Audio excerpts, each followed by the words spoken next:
जगह जगह बिल्डिंगों में आग लग रही है इस भीषण गर्मी में। इसका सबसे बड़ा कारण ये है कि बिल्डिंग एक साथ तो बनती नहीं है। तो पहले हमने किसी होटल की या बिल्डिंग की 2 मंजिलें बनवा ली हैं, तो 2 मंजिलों के लोड के हिसाब से हमने बिजली की वायरिंग कराई। उसके बाद हमने 2 साल बाद 2 मंजिलें और बनाई उसके ऊपर, फिर जो वायरिंग कराई वो उस हिसाब से कराई। अब लोड भी धीरे धीरे ही बढ़ता है। पहले नीचे के 2 फ्लोर जो सबसे पहले बने थे उसमें एक एसी था, फिर 2 एसी हो गए, फिर 4 एसी हो गए, फिर 8 एसी हो गए। लेकिन अंदर की वायरिंग जो अंडरग्राउंड वायरिंग है उसका लोड जो है हम लोग नहीं बढ़ाते हैं, सारी वायरिंग चेंज थोड़ी करते हैं कोई। अब 4 मंजिल बन गया, उसकी वायरिंग उस हिसाब से हो गई। फिर हमने 2 मंजिल और बनाई, अब 6 मंजिल कर ली हैं, और 6 मंजिल करने के बाद उसकी वायरिंग फिर से हो गई।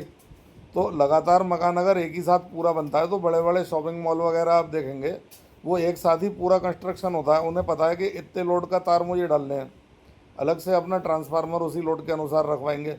लेकिन जब मकान पार्ट्स में बनता है, टुकड़े टुकड़े में जब मकान बनता है, तो वायरिंग हर पार्ट में अलग अलग डलती है। आज किसी कमरे की डल गई, कल को किसी फ्लोर की डल गई। तो जब 7-8 मंजिल मकान में हो जाती हैं तो निचले फ्लोर पर जो वायरिंग है वो लोड मानने लगती है, क्योंकि बिजली तो नीचे से ही ऊपर गई है। अब या तो हर फ्लोर का अलग बिजली कनेक्शन लिया जाए, ऐसा होता नहीं है। तो इसीलिए ज़्यादा लोड चलने से अंडरग्राउंड जो फिटिंग है वो आग पकड़ जाती है।